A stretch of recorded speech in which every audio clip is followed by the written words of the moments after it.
and then install Bootstrap View. So I'll go to the docs and then look at how to install it. So here is npm install Bootstrap, view Bootstrap, and that and that.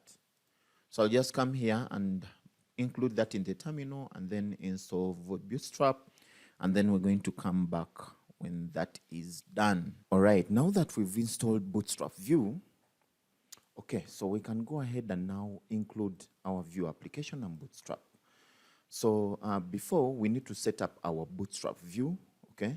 So we need to go and import this, okay? So we are going to go and import that in our app.json, so which is here, app.js, okay? Not app.json, sorry. So it is already requiring Bootstrap, but we're going to install, so we're going to just copy this, okay? And then we put it in. So we also import these. So let's first copy this. So this is being required like from the package that we have just installed. Okay, so the reason it's showing this is because we're not using these at all. So we're just going to come and use them. So here they are. So we import, okay? So you can also take time to read through. So import Bootstrap, okay? And Bootstrap view CSS files.